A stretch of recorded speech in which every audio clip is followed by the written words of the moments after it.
pues ya sabes, enredadito. Qué pena que no te puedo cuadrar hacer esta vuelta ayer, pero bueno, lo importante es que ya lo estamos haciendo. Entonces, lo primero que usted va a hacer, pues usted ya sabe, la exposición es anatomía y fisiología del flujo sanguíneo cerebral. ¿Listo? Entonces, lo primero que vamos a hacer es definir qué es el flujo sanguíneo cerebral. Entonces, vamos a decir qué es la cantidad de sangre. Mire que aquí, cuando uno habla de líquido, la sangre es un líquido, ¿no? Yo se lo voy a explicar, obviamente, no, en resumen, digámoslo así, porque el tema uno lo podría hacer muy extenso si quisiera, pero pues yo creo que a ustedes no les exige mucho pues profundizar tanto en el tema, según lo que me dijo de cómo no fue en la tutoría. Entonces yo se lo voy a ir explicando no para que lo aprenda de memoria, sino para que entienda y usted obviamente lo explica con sus palabras. ¿Listo? Entonces tenemos que entender, cuando yo hablo de flujo sanguíneo, es el volumen de sangre, porque estamos hablando de sangre, que, digamos, irriga o que llega al tejido. ¿A cuál tejido? Pues al tejido cerebral en este caso, por unidad de tiempo. Entonces la unidad de tiempo aquí es minuto. Mira, aquí estamos diciendo el volumen de sangre. Recuerde que el volumen yo lo mido en mililitros. Entonces yo digo, el flujo son 25 a 75 mililitros por minuto. Yo podría decir 25 a 75 mililitros por minuto.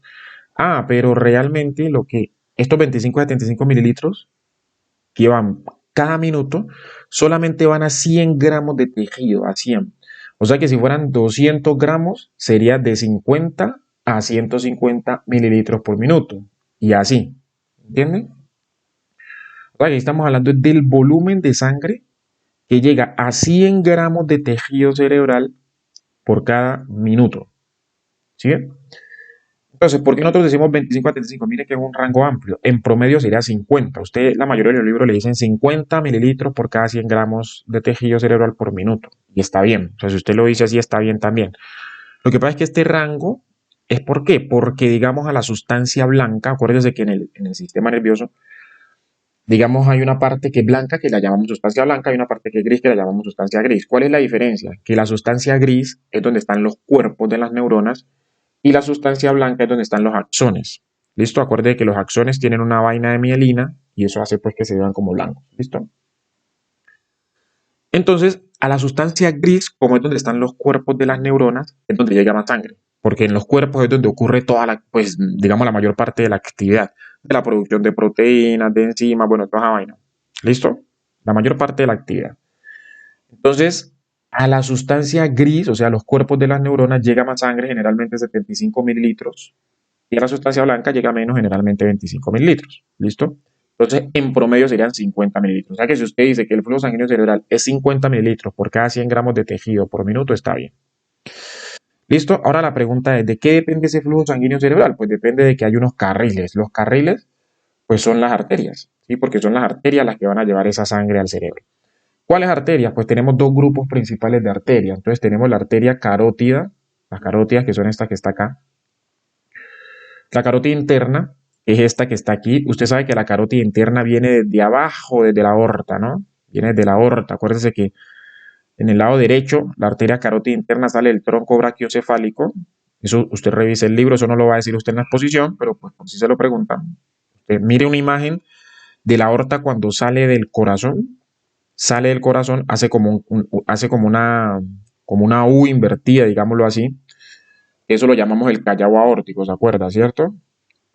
Eso hace como una cosa así. Viene la aorta, sale el ventrículo izquierdo y hace una cosa así. Eso es el callado aórtico. ¿Se acuerda que decíamos que la primera rama de la aorta eran las coronarias? De aquí salen las coronarias que van a irrigar el corazón.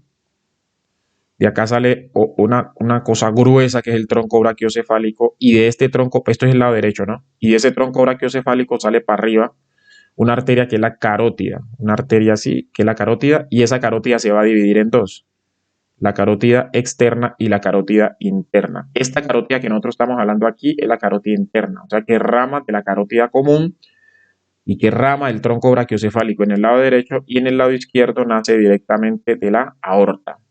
¿Listo? Aquí sale carótida común, carótida izquierda y carótida derecha. ¿Listo?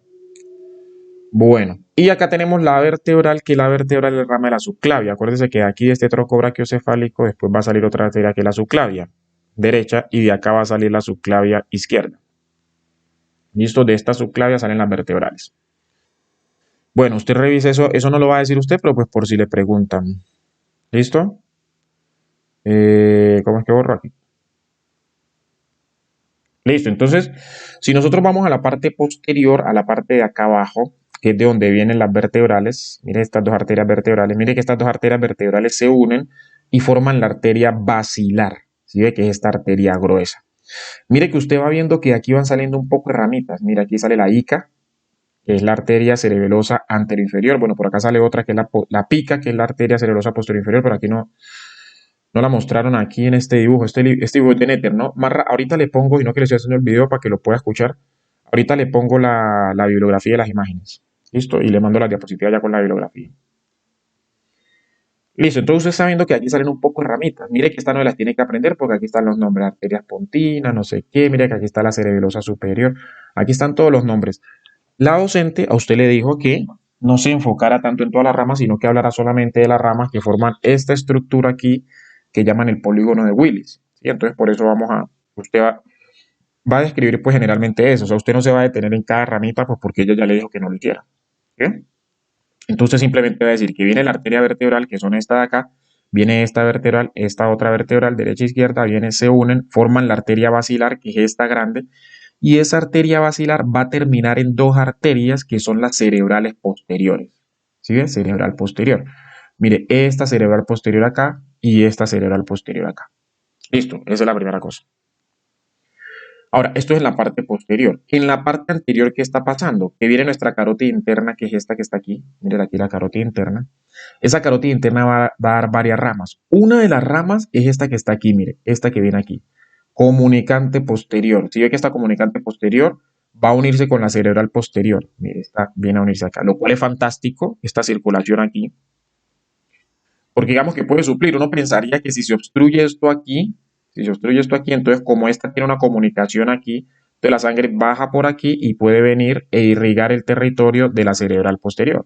¿Sí? Entonces es bacano esto por eso, porque esa circulación colateral garantiza pues, de que de alguna forma se puedan suplir ciertas obstrucciones o ciertas alteraciones en el flujo. ¿Sí? Entonces, bueno, la comunicante, esta que viene aquí, la comunicante posterior, se une con la cerebral posterior. Entonces aquí ya vamos cerrando el circuito. Ahora viene esta arteria carótida interna también da otras dos ramas. Mire esta que viene aquí, que es como mire que es como la continuación de la carótida interna, esta que está aquí, que es una de las arterias más importantes porque irriga un gran territorio. Ahorita vamos a ver los territorios. Irriga un gran territorio, esa es la cerebral media. ¿Sí? Usted no se los tiene que aprender. Usted simplemente va viendo los nombres aquí. Usted simplemente es que vaya siguiendo este conductico que son las arterias y va viendo los nombres. ¿Sí ve? Cerebral media. ¿Cuál va a recalcar usted? Usted va a recalcar la arteria vertebral, que es esta. Esta y esta. Se unen y forman la arteria basilar, que es esta. Esa arteria basilar al filmar termina en las cerebrales posteriores. ¿Sí? Cerebral posterior derecha, cerebral posterior izquierda. Luego se viene a su carótida interna, que es esta. Entonces usted dice, ya tenemos la arteria carótida interna, que nos va a dar una rama. ¿Cuál es la rama? La comunicante posterior, que es esta. ¿Sí? Esa comunicante posterior se nos une a la cerebral posterior. Luego esa carótida interna hacia adelante nos va a dar esta que viene aquí, mírala aquí, que viene hasta acá arriba, esta que viene aquí, mírala aquí, viene hasta acá arriba. Esta la vamos a llamar cerebral anterior, que el nombre está aquí, mire, cerebral anterior, cerebral anterior. Entonces aquí le dicen segmento A1, segmento A2, acá como le dicen segmento P1, segmento P2. Pero eso solamente dice cerebral anterior. Entonces mire que esa cerebral anterior viene hasta acá arriba, pues a la parte anterior del encéfalo, y a través de esta arteria que está aquí se une con la otra cerebral anterior. ¿Cómo llamamos a esta arteria? Comunicante anterior. ¿Sí la ve aquí? Comunicante anterior. Entonces, mire que hay una comunicante posterior que está uniendo la carótida con la cerebral posterior. Y hay una comunicante anterior que está uniendo, esta comunicante anterior, esta que está aquí, está uniendo ¿qué? Las dos cerebrales anteriores. ¿Bien? Entonces, bueno, y nos falta la cerebral media, que es re importante, ¿no? Mire que la arteria carótida interna se continúa como cerebral media, se continúa. Mire el nombre está acá, cerebral media. ¿Sí? Es importante porque este irriga un amplio territorio. Pero mire que entonces lo que cierra el circuito aquí es esto, mire.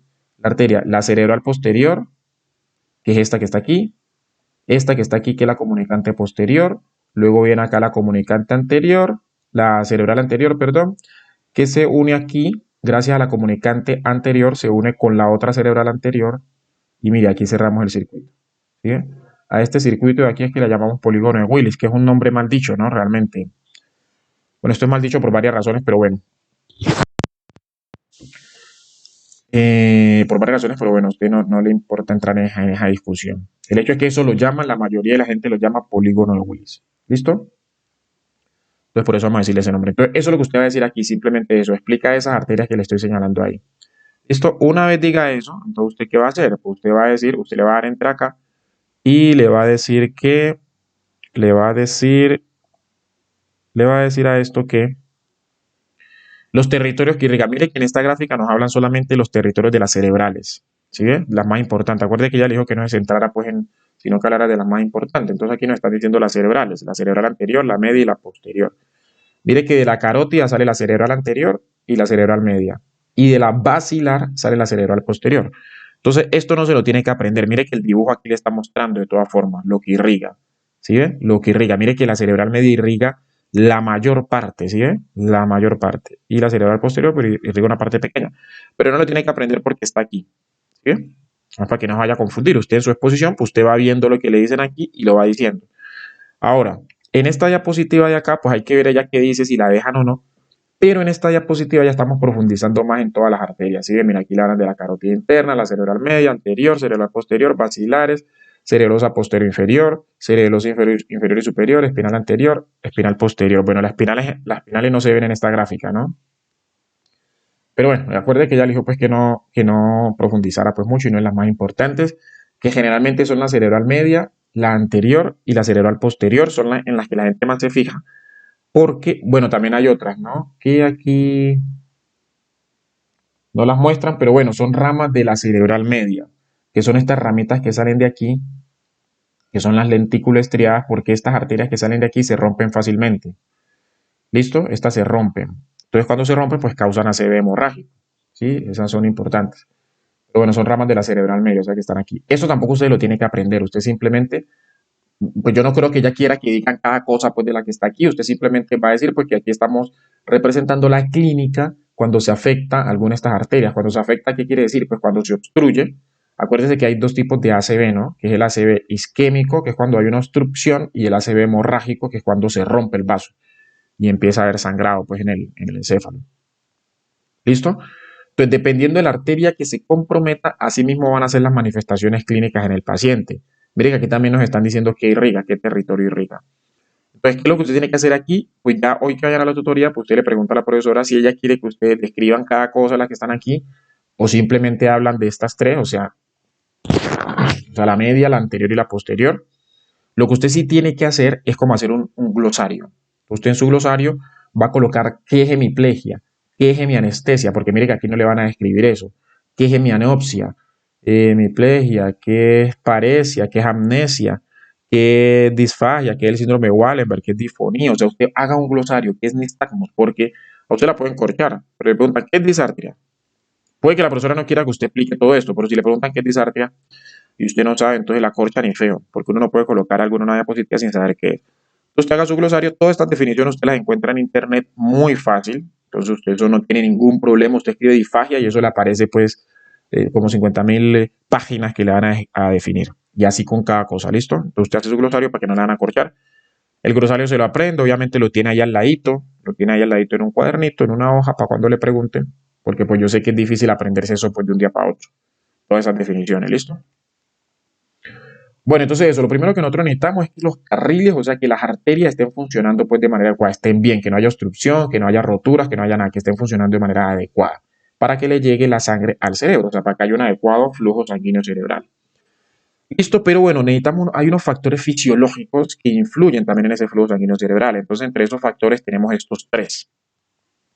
Aquí en estos tres se resume todo. ¿Listo? Esta fórmula es tal cual como está aquí, o sea, esto como si fuera una división, como si yo le coloco aquí flujo sanguíneo cerebral es igual a esto sobre esto. ¿Qué es esto? Entonces aquí usted tiene que aprenderse que esta sigla, que usted ya la conoce, es presión arterial media. Entonces usted dice, bueno, ¿y qué es la presión arterial media? Pues es la presión necesaria para perfundir los tejidos. ¿Listo? O usted puede decir que es la presión promedio, o sea, la presión arterial que hay durante la mayor parte del tiempo. ¿Sí? Porque acuerde que la presión está subiendo y bajando. Si usted tiene sistólica 120, diastólica 80, 120, 80, 120, 80. ¿Listo? Generalmente se mantiene así. Entonces, la presión que hay la mayor parte del tiempo, a eso es lo que llama la presión arterial media. Es como una especie de promedio, aunque no es exactamente un promedio, pero es como una especie pues, de promedio, digamos así. ¿Listo? La PIC es la presión intracraniana, es decir, es la presión que están ejerciendo todas las estructuras que están dentro del cráneo, que eso lo vamos a ver más adelante. Y la RBC es la resistencia vascular cerebral, que es la fuerza que se opone al movimiento de la sangre. Es una fuerza, una resistencia, o sea, una oposición al movimiento de la sangre. Listo, entonces mire que aquí, ¿qué factores? Entonces yo le digo, bueno, ¿qué factores favorecen el flujo sanguíneo cerebral? Entonces lo primero es la presión arterial media. Es decir, a mayor presión arterial media, mayor flujo sanguíneo cerebral. Eso es re importante. O sea, cuando sube la presión arterial media, sube el flujo sanguíneo cerebral. Bueno, ahorita vamos a profundizar en esto, ¿no?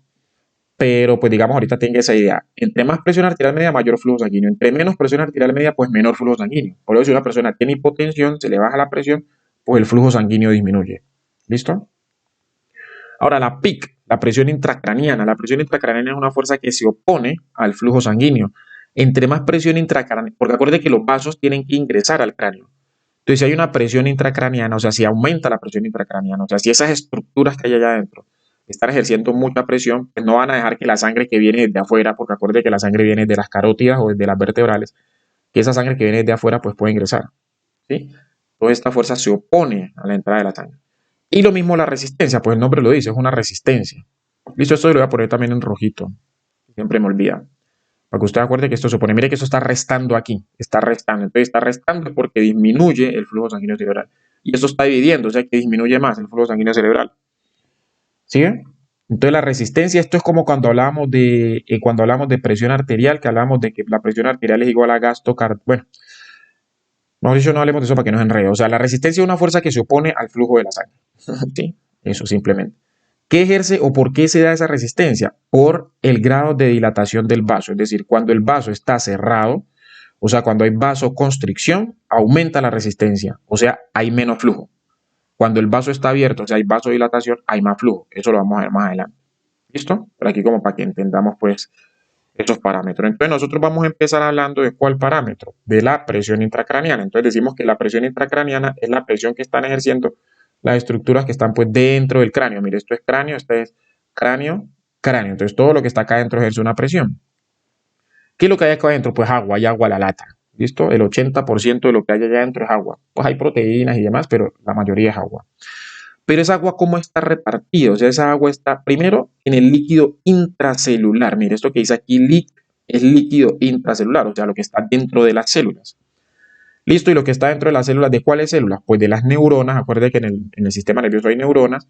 Y hay otras células que son células gliales. ¿Sí? La glía, células gliales que la gente dice que son como células de sostén, pero bueno, sí son células de sostén, pero también sirven para muchas otras. Son muy importantes, mejor dicho, estas células gliales. No son solamente células de sostén. Listo, entonces las neuronas, tanto las neuronas y las células gliales, pues en su interior, ¿qué tienen? Pues agua al piso. Agua con enzimas, con carbohidratos, con un poco de cosas, pero tienen mucha agua. Entonces eso hace parte del líquido intracelular. Ahora, por fuera de ese líquido, por fuera de esas células, mejor dicho, también hay un líquido. O sea, estas células están bañadas como en un líquido. Ese líquido lo llamamos líquido intersticial o pues líquido extracelular. O sea, todo lo que esté fuera de la célula es líquido extracelular. ¿Sí? Pero este líquido que está acá específicamente fuera de la membrana plasmática pues, de la célula es lo que llamamos líquido intersticial, ¿se acuerda? Bueno, entonces todo lo que está fuera es líquido extracelular. Pero ¿qué pasa? Que aquí tenemos el líquido intersticial, pero nosotros también tenemos separados otros líquidos, otros dos líquidos importantes, que son ¿cuál? El líquido cefalorraquídeo, que es este que está aquí. Acuérdate que el líquido cefalorraquídeo está en un espacio que se llama el espacio subaracnoideo. Usted no va a profundizar en esto porque me imagino que otra gente va a exponer alguna cosa de eso. Usted simplemente va a decir que dentro del cráneo el líquido está dividido en unos espacios. Entonces, ¿cuáles son los espacios? Pues el líquido intracelular, el líquido extracelular cerebral, el líquido cefalorraquídeo que se encuentra en el espacio subaracnoideo y el líquido intravascular, o sea, lo que está dentro de los vasos, tanto de las arterias como las venas. ¿Listo? Eso representa, yo creo que acá yo le puse la... Ah, bueno, sí. Ahorita vamos a ver esto que ella les dijo que pusieron. Listo, entonces todo este líquido, o sea, esta sangre, este líquido extracelular, este líquido intracelular y este líquido cefalorraquídeo, pues van a ejercer una presión. Esa presión es la que llamamos presión intracraneana. ¿Cuánto es esa presión? De 10 a 20 milímetros de mercurio. En otros libros le dicen de 10 a 15 o le dicen de 10 a 20 centímetros de agua. De 10 a 20 centímetros de agua, de 10 a 15 milímetros de mercurio. A mí me gusta aprenderme el valor de 10 a 20 milímetros de mercurio, pero usted se va a aprender el que ya diga. Como ya se lo diga, si usted se lo aprende. ¿Listo? No hay lío por eso. Ahora, ¿qué pasa? Que esos factores se relacionan en una doctrina o en una teoría, pues, que es la teoría de Monroe Kelly, que es la que ella le estaba diciendo, que es una teoría muy chévere porque ella nos va a explicar cómo se interrelaciona, pues, esos líquidos, ¿sí? Cómo afectan, pues, la presión, digamos así. Entonces, mire la vuelta aquí. Por ejemplo, mire que acá le colocan, bueno, antes de decirle esto. Primero, lo que te están diciendo aquí, ¿qué es?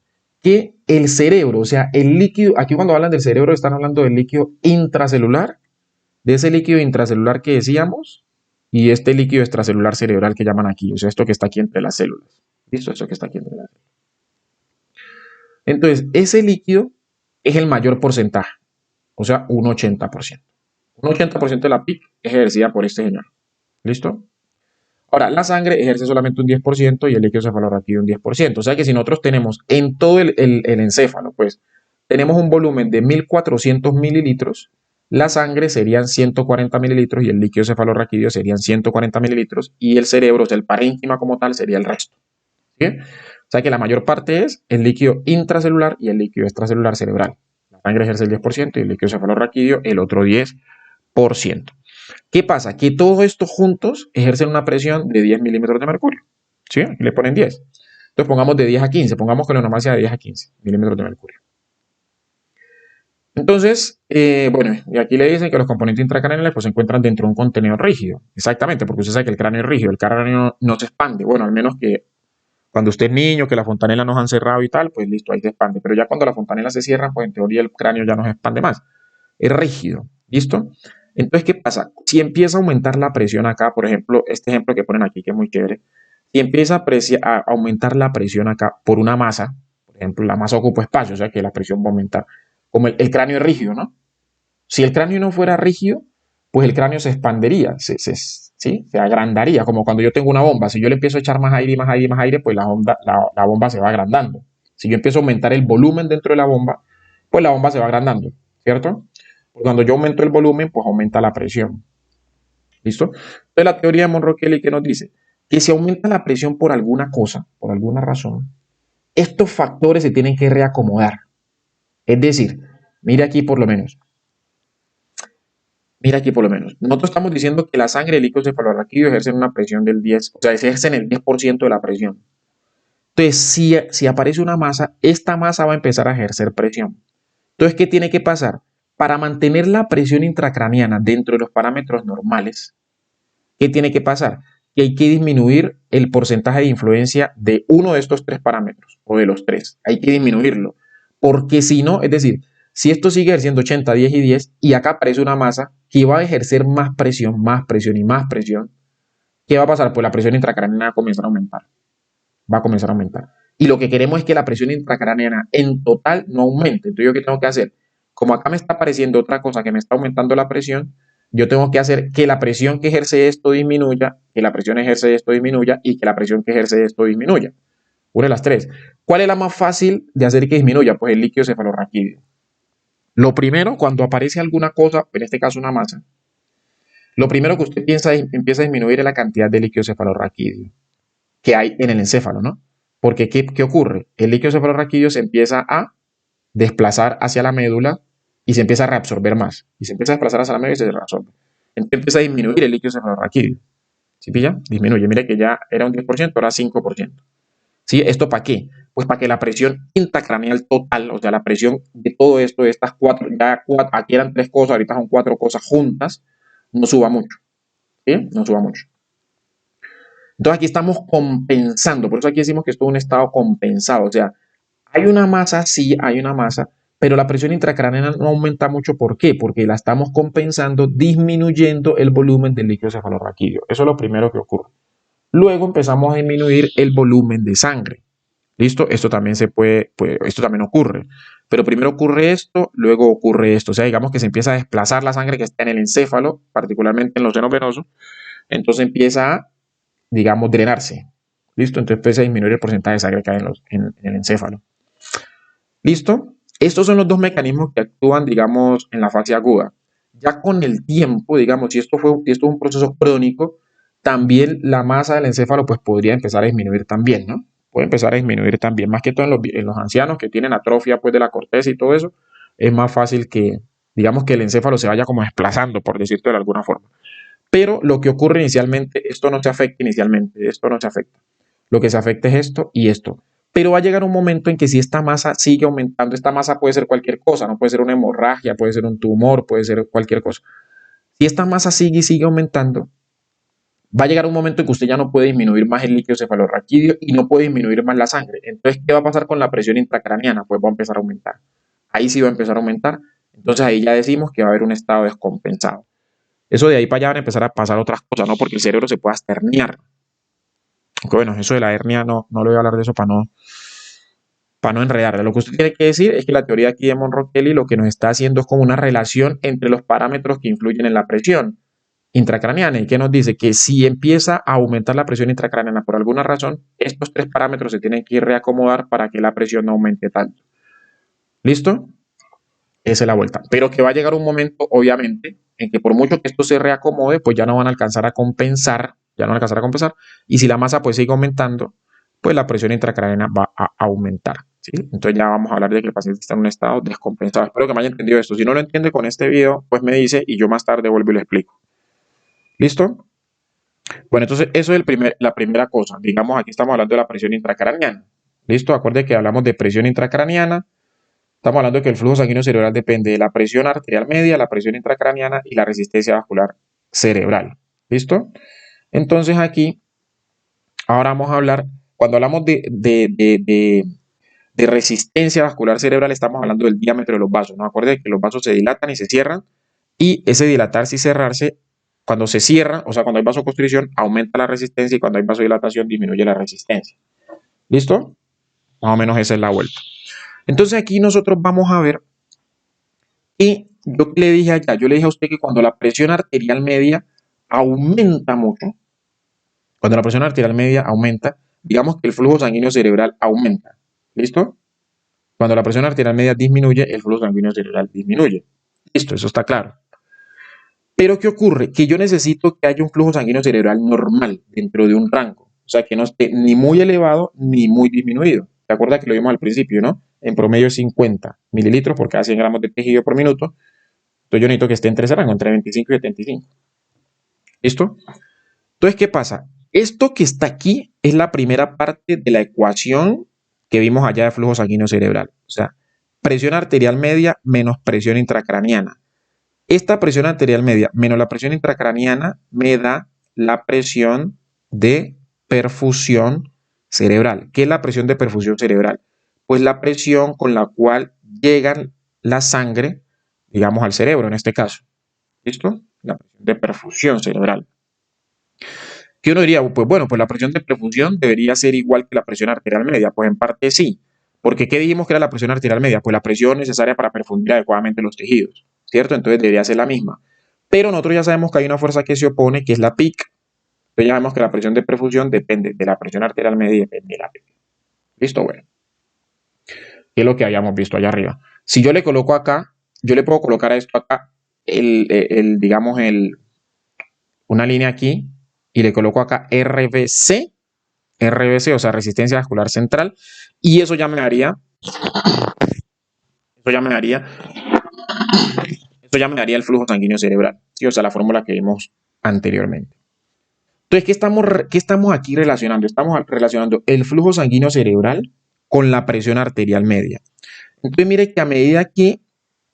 mire que en estos rangos de presión, o sea, cuando la presión está entre 50 y 150 milímetros de mercurio, mire que el flujo sanguíneo cerebral se mantiene constante.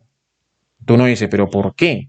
Si yo le estoy diciendo a usted, yo ya le dije a usted que cuando la presión arterial media sube, pues el flujo sanguíneo cerebral sube, por la fórmula que vimos allá atrás. ¿Sí? Cuando la presión arterial media sube, el flujo sanguíneo debería subir. Entonces, ¿por qué dentro de este rango de presión, el flujo sanguíneo se mantiene constante? El flujo sanguíneo cerebral, mire que se mantiene aquí, al mismo valor, a pesar de que la presión arterial media está subiendo. ¿Por qué? Pues por un fenómeno que se llama autorregulación. ¿Qué incluye ese fenómeno? Este fenómeno de autorregulación lo que hace es variar el diámetro de los vasos, variar el diámetro de los vasos. Nosotros ya dijimos que cuando el vaso está dilatado, el flujo sanguíneo cerebral aumenta y cuando el vaso está cerrado, el flujo sanguíneo cerebral disminuye. O sea, cuando hay vasodilatación, el flujo aumenta, cuando hay vasoconstricción, el flujo disminuye. Aquí voy a colocarle ahorita la fórmula completa para que usted no se olvide de la resistencia vascular aquí. Y la coloco completa. Entonces, cuando el vaso se cierra, en teoría el flujo disminuye, cuando el vaso se abre, el flujo aumenta. Entonces, ¿cómo hago yo para mantener constante la presión arterial en este rango de presión? Yo juego con la resistencia. ¿Qué es lo que hago? A medida que la presión arterial va aumentando, el flujo sanguíneo debería ir aumentando, ¿cierto? Pero ¿yo qué hago para que el flujo sanguíneo no aumente? Que cierro el vaso. Entonces, si la presión me va aumentando, yo lo que hago es ir cerrando el vaso y a medida que yo voy cerrando el vaso, pues voy como compensando, voy manteniendo el equilibrio, ¿sí? Porque se acuerda usted, voy manteniendo aquí el equilibrio. ¿Se acuerda usted que nosotros decíamos que el flujo sanguíneo cerebral, esto es lo que le voy a colocar aquí, aunque si usted se aprende la fórmula, pues no es necesario. El flujo sanguíneo cerebral es igual a esto, o sea, a la presión de perfusión cerebral, que sería presión arterial media menos PIC, ¿cierto? ¿Sobre qué? Sobre resistencia vascular cerebral. Entonces, si esta presión arterial media aumenta, ¿qué pasa con el flujo sanguíneo cerebral? Aumentaría. ¿Qué es lo que está pasando aquí? A medida que el flujo sanguíneo cerebral va aumentando, a medida que la presión arterial media va aumentando, el flujo sanguíneo cerebral debería ir aumentando. La fórmula se lo dice. Pero entonces, ¿yo qué hago para que el flujo sanguíneo no aumente a pesar de que la presión arterial está aumentando? ¿Qué hago? Pues sobre qué factor puedo actuar. O sea, yo podría actuar sobre la presión intracraniana, pero lo que voy a hacer es actuar sobre la resistencia vascular central. Entonces, a medida que la presión arterial media va aumentando, yo lo que hago para mantener el equilibrio que es aumentar también la resistencia vascular. ¿Cómo aumento la resistencia vascular? Produciendo vasoconstricción. Mire que el vaso se va cerrando. El vaso se va cerrando, el vaso se va cerrando. Entonces, cuando el vaso se va cerrando, eso me garantiza que a pesar de que la presión arterial vaya aumentando, el flujo no aumente. Y lo contrario, si usted tiene un paciente en que la presión arterial le va bajando, la presión arterial le va bajando 150, 140, 130, entonces el flujo sanguíneo cerebral, si la presión arterial media baja, el flujo sanguíneo cerebral que debería pasar, pues va disminuyendo. Entonces, ¿yo qué hago para que el flujo sanguíneo cerebral no me disminuya y no se me afecte pues, la irrigación del cerebro? Lo que yo hago, ¿qué es? Pues hacer vasodilatación. Porque si yo hago vasodilatación, ¿qué pasa con la resistencia vascular? Pues si la resistencia vascular disminuiría. Si hago vasodilatación, entonces la sangre va a fluir más, va a llegar más sangre. ¿Sí? Entonces a ese mecanismo yo lo llamo mecanismo de autorregulación. Es decir, causar vasodilatación o vasoconstricción de acuerdo a la medida pues, de la presión arterial media. ¿Listo? Pero ¿qué pasa? Que llega un momento en que ese mecanismo ya es insuficiente. O sea, si la presión arterial sigue aumentando por encima de 150, ya, ese mecanismo ya no me es suficiente. ¿Sí? Ya no puedo hacer yo más vasoconstricción para que el flujo sanguíneo cerebral no aumente. Entonces ya el flujo sanguíneo cerebral comienza a aumentar. Y si la presión arterial disminuye por debajo de 50, ya no puedo hacer yo más vasodilatación para que el flujo sanguíneo cerebral no se me caiga. Ya se me cae. O sea que entre 50 y 100, otros libros le pueden decir que 60, bueno, eso ahí. Pero digamos, entre 50 y 150, este mecanismo de autorregulación me mantiene el flujo sanguíneo cerebral constante. Pero si la presión arterial media sube por encima de 150, ya el flujo sanguíneo cerebral se me sube. Y si la presión arterial me baja por debajo de 50, ya el flujo sanguíneo cerebral se me disminuye. ¿Listo? Ya este mecanismo de autorregulación pues, no es suficiente. Listo, entonces otro de los mecanismos importantes. Además hay otros factores que también influyen pues, en el flujo sanguíneo cerebral. Mira, aquí cuando hablamos de control miógeno, control local miógeno es eso, que los vasos se cierran o se abren, la vasoconstricción o la vasodilatación que decíamos. Pero además hay otros factores, ¿listo? Entonces tenemos las fibras vasoconstrictoras, que usted ya sabe pues que las fibras vasoconstrictoras tenemos, bueno, aquí tenemos fibra vasoconstrictora y vasodilatadora. Entonces usted ya sabe que hay un sistema nervioso que es el simpático y el parasimpático. Usted ya sabe que el simpático pues tiene unos receptores alfa 1, los receptores alfa 1 producen vasoconstricción y hay unos receptores beta 2 que producen vasodilatación. ¿Sí? Bueno, los receptores beta 1 también dicen que producen vasodilatación. Entonces, ¿dónde hay estos receptores alfa 1? Más que todo en los vasos grandes, ¿sí? Pero en los vasos pequeños, o sea, dentro del cerebro hay receptores beta 2 en los vasos pequeños. Todo esto produce vasodilatación. ¿Listo? Este alfa 1 produce vasoconstricción en los vasos grandes, la carótida, pues y esos grandes. ¿Listo? Pero digamos que generalmente el efecto es vasodilatación en el encéfalo. Las fibras parasimpáticas, pues en teoría también producen vasodilatación, aunque realmente, digamos esto, las simpáticas a través de este receptor beta 2 también producen vasodilatación. Eso es el cuadrito de eso. Usted tiene un cuadrito muy chévere donde le hablan de eso, ¿no? Ese cuadrito pues tiene que aprendérselo bien, estudiárselo. Listo, también hay metabolitos tisulares que van a producir vasoconstricción y vasodilatación. Dentro de estos metabolitos tisulares, usted recalque mucho el CO2, es re importante. El CO2, que es un producto pues, del metabolismo, el CO2 produce vasodilatación. Esto es re importante. O sea, cuando usted aumenta el CO2, produce vasodilatación. ¿Y la vasodilatación qué va a hacer? Pues que llegue más sangre al sistema nervioso. ¿Listo? Porque disminuye la resistencia, la RBC que decíamos allá en la fórmula, y aumenta el flujo sanguíneo. Esto es re importante porque cuando usted quiere disminuir la presión intracraniana, usted puede jugar con esto. ¿Listo? Si yo quisiera disminuir la presión intracraniana, entonces, ¿qué haría? Pues lo que hago es disminuir el CO2 en el paciente, porque al disminuir el CO2, ¿qué va a pasar? Pues va a haber no vasodilatación, sino que va a haber vasoconstricción. Y si hay vasoconstricción, ¿qué pasa? Pues disminuye el flujo sanguíneo. Y si disminuye el flujo sanguíneo cerebral, pues va a disminuir la cantidad de sangre que hay en el cerebro, en el encéfalo. Y ya sabemos que si hay menos sangre, pues hay menos pic. Hay menos pic. ¿Cómo yo disminuyo el flujo sanguíneo? ¿Cómo yo disminuyo el CO2? Pues haciendo que el paciente hiperventile, aumentando la ventilación. ¿Sí? La ventilación. Eso hace que disminuya el CO2. Eso lo vamos a ver después cuando vamos a trauma craneoencefálico y esa vaina. Listo, pero aquí recalque que el CO2 es uno de los metabolitos tisulares que influye principalmente en esto de la vasodilatación y vasoconstricción. Cuando aumenta el CO2 hay vasodilatación, cuando disminuye el CO2 hay vasoconstricción.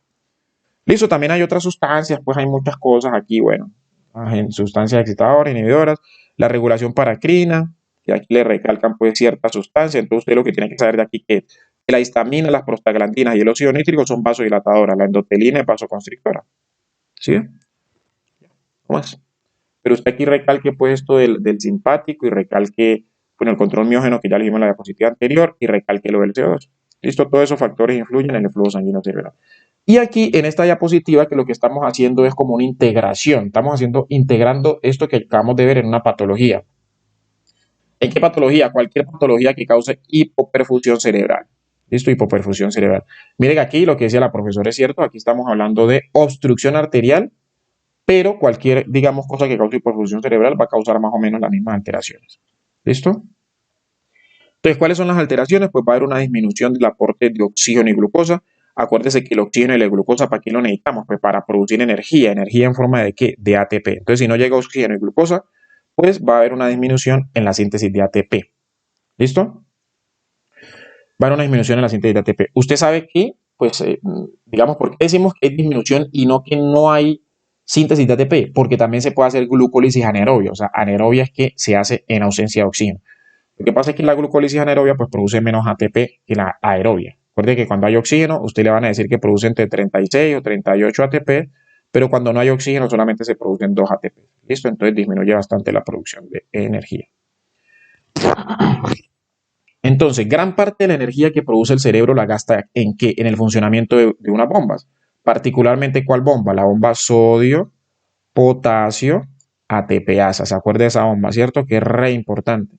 ¿Qué hace esa bomba? Esa bomba sodio, potasio, ATPasa, lo que hace, está aquí, ella lo que hace es que saca sodio y mete potasio. ¿Sí? Mete potasio. Saca sodio y mete potasio.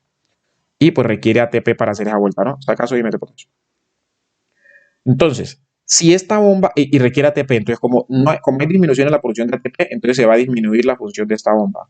Entonces, ¿qué va a pasar con el sodio? El sodio no va a salir, pues por esta bomba, y el potasio no va a entrar. Entonces, el potasio, como no entra, entonces se queda donde? En el espacio extracelular, potasio. Y el sodio, como no sale, entonces se queda donde? En el espacio intracelular. Entonces, el sodio que se queda en el espacio intracelular, ¿qué va a hacer? Pues va a hacer dos cosas. Acuérdese que el sodio es un soluto, y si empiezan a aumentar esos solutos acá, ese sodio acá, ¿qué va a pasar con el agua? Pues se empieza a meter. Entonces va a haber edema citotóxico. Citotóxico es porque es un edema celular. ¿Listo? Va a haber edema citotóxico. ¿Por qué? Porque el sodio, como no está saliendo por la bomba, entonces empieza a quedar acá, y al quedarse el sodio acá, pues hace que el agua se mueva. Listo. También el sodio dentro de la célula va a estimular la liberación de glutamato. Y el glutamato, pues usted ya sabe que se va a unir a unos receptores, y esos receptores van a hacer que entre más calcio y que entre más sodio a la célula. Entonces eso va a hacer que pues haya más edema citotóxico. ¿Listo? Ahora, ese potasio que se nos quedó afuera, pues va a ser absorbido por las células gliales y eso va a aumentar la osmolaridad también dentro de las células gliales, entonces va a producir también edema citotóxico. ¿Listo? Ahora, todo eso nos va a llevar a que aumente la PIC y ya usted sabe que si aumenta la PIC, ¿qué pasa con el flujo sanguíneo cerebral? Pues disminuye. Y si esa disminución del flujo sanguíneo cerebral es excesiva, se dice que cuando es menor de 25, bueno, eso, digamos, hay varios parámetros, eso, algunos libros dicen que menor de 35, bueno. Pero cuando es menor de 35 ya empieza a disminuir la función pues, de las neuronas como tal, pero cuando es menor de 10 o menor de 15, dicen otros libros, pues ya va a haber muerte neuronal, ¿no? Menor de 10, ¿qué? Menor de 10 mililitros por cada 100 gramos de tejido por minuto. ¿Se acuerda que habíamos dicho que era entre 25 y 75, ¿no? En promedio. Listo, esto varía, pues esto depende ya del criterio que use la profesora, del libro que uno lea, el artículo, etcétera. Listo, pero sería como eso. Entonces va a aumentar la PIC, eso va a disminuir el flujo sanguíneo cerebral y eso pues nos va a producir una alteración en los vasos, va a producir ruptura en la barrera hematoencefálica, esto es barrera hematoencefálica, y eso nos va a llevar a un edema vasogénico. ¿Listo? Entonces esa sería como la vuelta. Entonces ahí terminaríamos con esta operación. Listo, entonces ya con eso usted medianamente entiende la vuelta y cualquier duda pues me la va diciendo. Yo creo que con eso ya y lo que diga la profesora ahora en la tutoría pues ya con eso profundizamos. ¿Listo?